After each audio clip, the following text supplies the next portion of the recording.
দর্শনের সেঞ্চুরি করার পর ইমানদার দাবি করি, আর লুটপাট করার পর ইমানদার দাবি করি। বাস্তব না বাস্তব? একটা কারণ কোন ইমান মাপার কোন থার্মোমিটার নাই, যার কারণে সবাই দাবি করে বসে রয়েছি আমরা ইমানদার ইমানদার। আমরা যদি আসলে ইমানদার হতাম তাহলে আল্লাহ ইমানদারকে ইমানের ওয়াজ করতো না।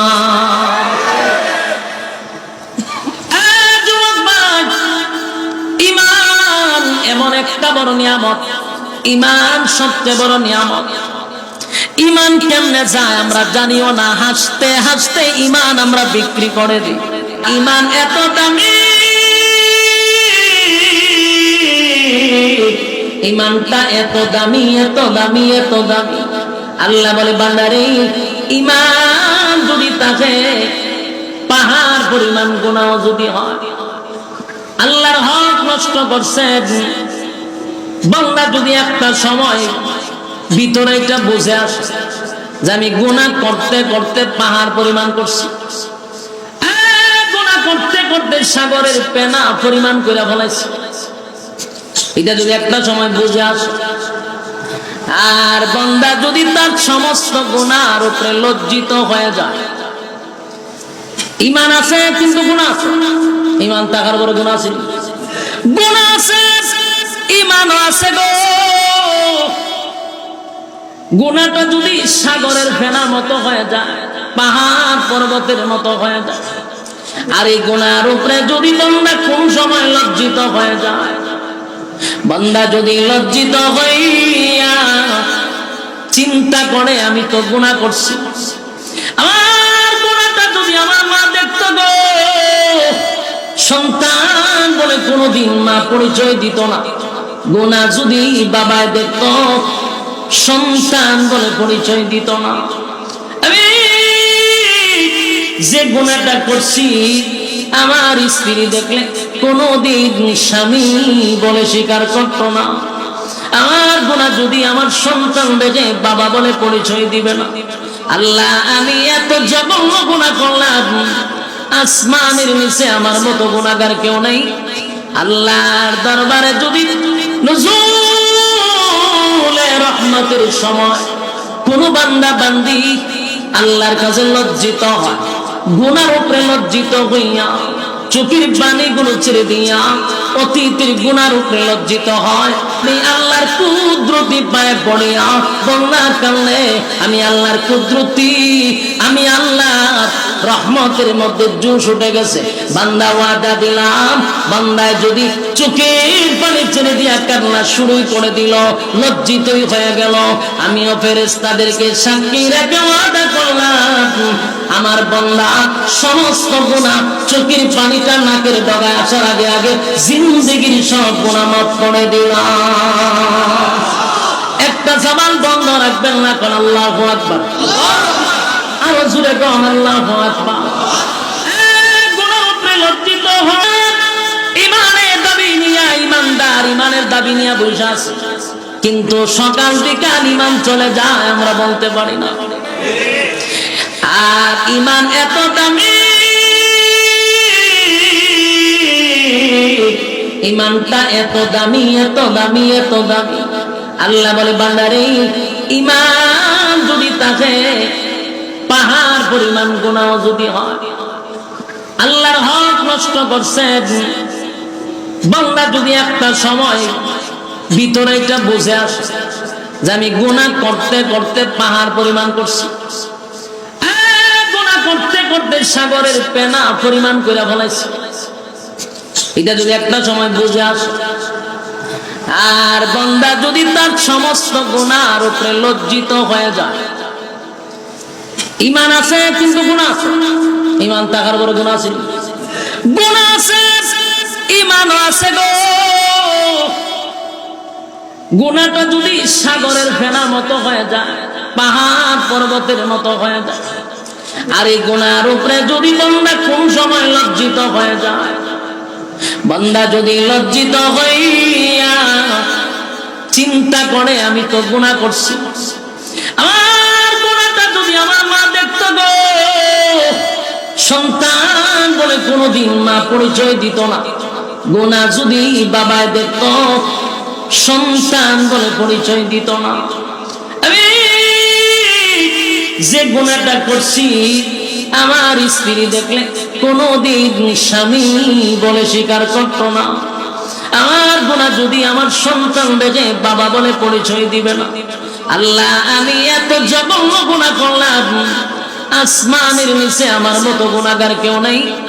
আল্লাহর দরবারে যদি নুজুলে রহমতের সময় কোন বান্দা বান্দি আল্লাহর কাছে লজ্জিত হয়, গুনার উপরে লজ্জিত হইয়া চোখের পানিগুলো ছেড়ে দিয়া অতীতের গুনার উপরে লজ্জিত হয়, ভবিষ্যতে এমন গুনাহ করবে না এমন যদি প্রতিজ্ঞা করে, আর নজরুলে রহমতের সময় বান্দা যদি আল্লাহর কাছে গুনার জন্য লজ্জিত হইয়া কাঁদে রে, আমার আল্লাহ ফেরেশতাদেরকে জিজ্ঞাসা করবে, ফেরেশতারা বল আমার বান্দা কেন কাঁদলেন?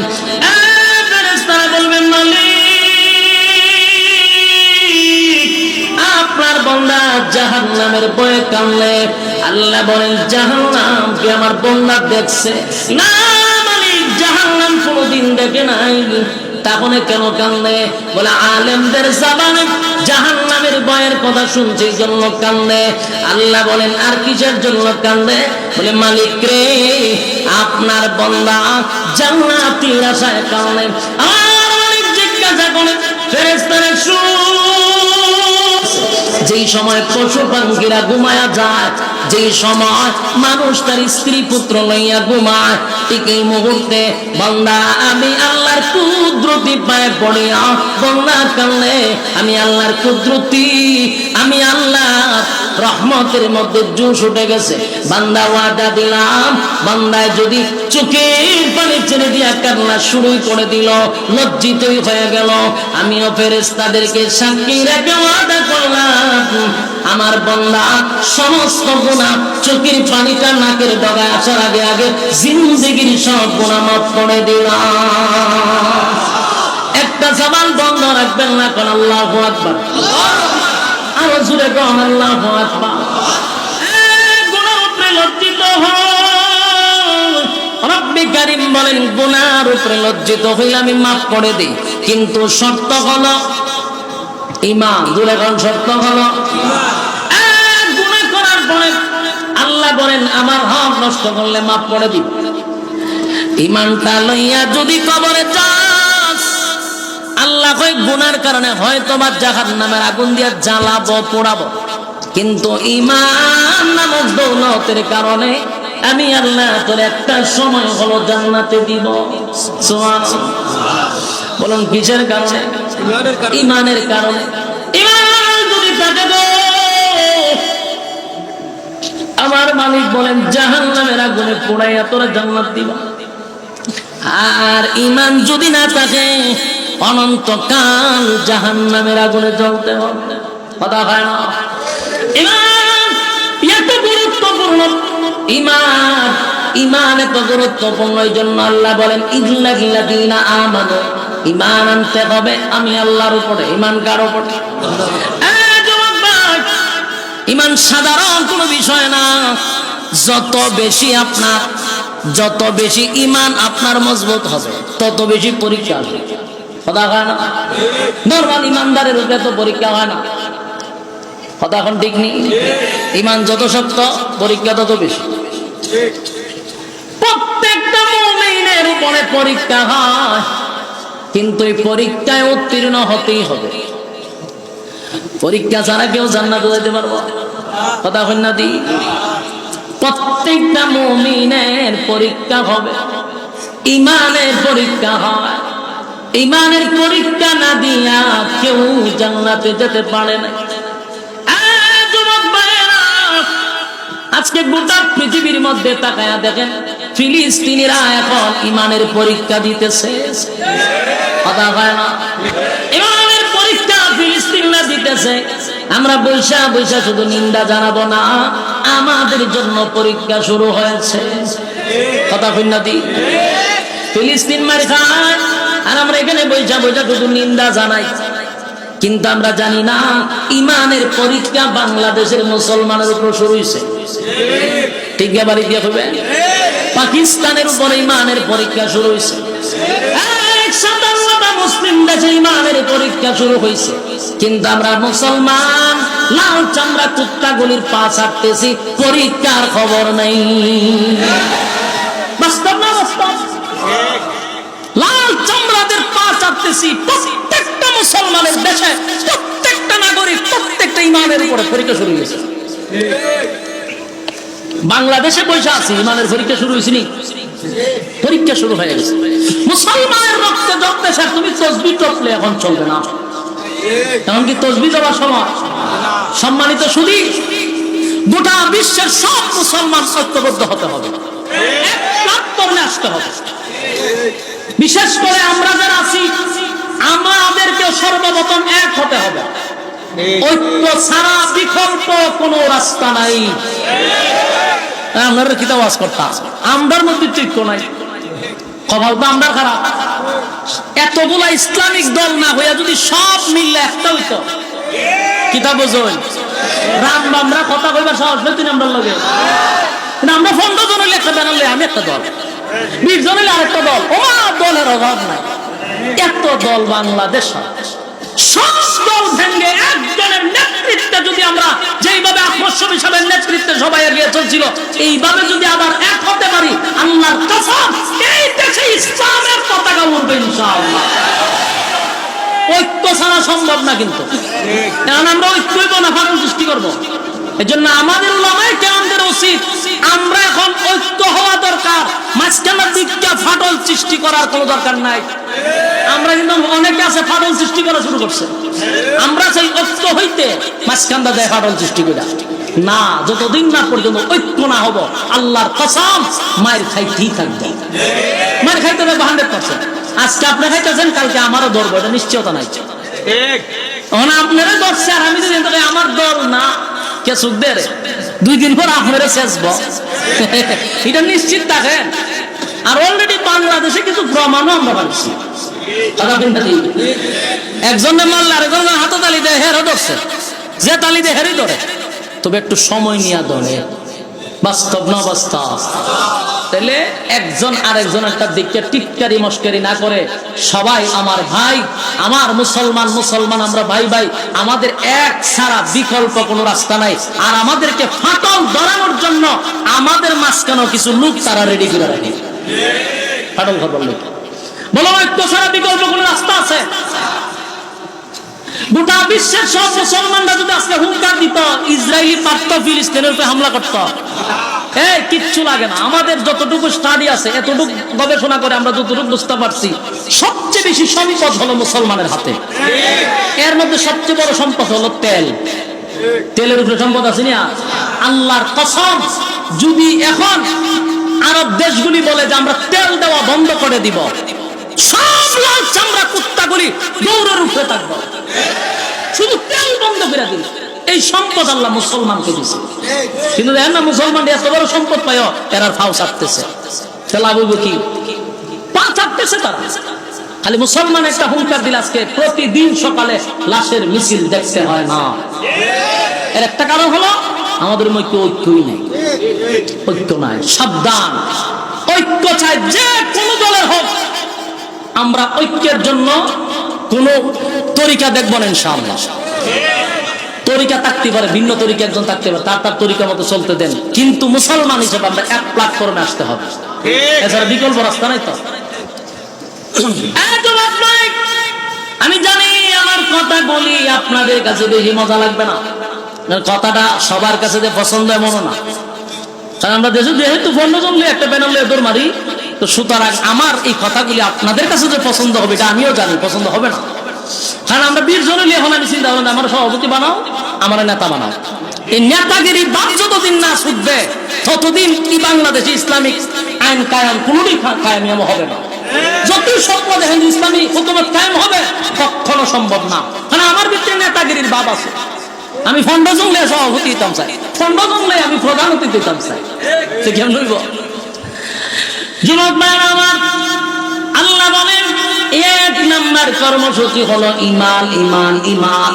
আর অলরেডি ঈমানের পরীক্ষা কিন্তু শুরু হয়ে গেছে। আমরা প্রত্যেকেই ঈমানের পরীক্ষা দিতে হবে।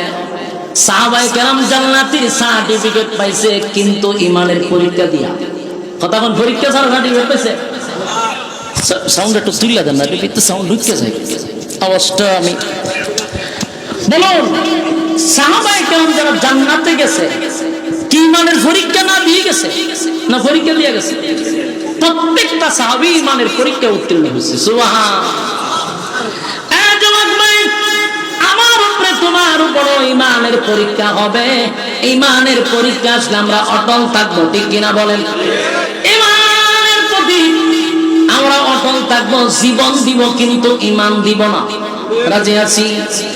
জীবন দিব, ঈমান দিব না। মা এবং সন্তানকে দুজনকে গাছে বাইন্দা মারছে। মা সন্তানরে বলে, বাবারে আরো যদি নির্যাতনের মাত্রা বাড়ায়া দেয়, সাবধান, জীবন যদি চলে যায়, যাক, ঈমান দিবি না। ইসলামের প্রথমকারী মহিলাদের মধ্যে শহীদ হলো সুমাইয়া রাদিয়াল্লাহু তাআলা আনহা। গাছের সঙ্গে বাইদা সন্তানের সামনে নির্যাতন করছে, কিন্তু সন্তানকে নসিহত করে, বাবারে জীবন যদি চলে যায় চলে যাবে, কিন্তু ঈমান দেওয়া যাবে না। ঈমান দেয় না, কারণ জীবন চলে গেলে জান্নাতের ভিতরে আমার আল্লাহ জীবন দিবে গো, কিন্তু ঈমান চলে গেলে আর কোনদিন ঈমান পাওয়া যাবে না। ঈমানের পরীক্ষার যুগের পর যুগ যারা ঈমান আনছে তাদের উপরে পরীক্ষা আসছে। শুধু আমাদের নবীর সাহাবায়ে কেরামদের যুগে নয়, এর আগেও যারা ঈমান আনছে তাদের উপর পরীক্ষা হচ্ছে। কথা বলে না? ঈমানের পরীক্ষা আছে। আল্লাহ রাব্বুল আলামিন রাসূলকে জানায়া দেয়, নবী গো, আপনার আগেও যারা ঈমান আনছে তাদের উপর পরীক্ষা আসছে। একবার পয়গম্বর বসা সাহাবায়ে কেরামরা নবীর কাছে এসে বলল, নবী গো, আল্লাহর কাছে একটু বলেন না, আমরা সহ্য করতে পারি না গো নবী। যেই পরিমাণ নির্যাতন, যেই পরিমাণ নির্যাতনের স্টিম রুলার, আল্লাহর কাছে বলেন আমাদেরকে যেন সাহায্য করে। আল্লাহর নবী বলেন, সাহাবীরা রে, তোমাদের আগেও ঈমানের পরীক্ষা দিয়ে তারা জান্নাতে গেছে। সুতরাং ঈমানের পরীক্ষা যারা কেউ জান্নাতে যেতে পারবে না। এক যুবক ঈমানের পরীক্ষা দিতে গিয়া সব এলাকার সব মানুষ শেষ পর্যন্ত ঈমান আইনা আগুনে পড়ছে। ঈমান আনার পরে আগুনে পড়ছে, কিন্তু ঈমান দেয় নাই। রাসূল দুনিয়াতে আসার প্রায় 200 বছর আগের ঘটনা। এক যুবক কালেমা পড়ার কারণে জালেম বাদশা নির্যাতন করছে। একটাই অপরাধ, ঈমান কেন আনলো, তার উপরে নির্যাতন শুরু হয়ে গেল। নির্যাতনের স্টিমুলার চাপায়া দিল। এরপর তাকে বাদশা ডাক দিয়া নিয়া বলে, আমি ছাড়াও কি তোমাদের কোনো খোদা আছে?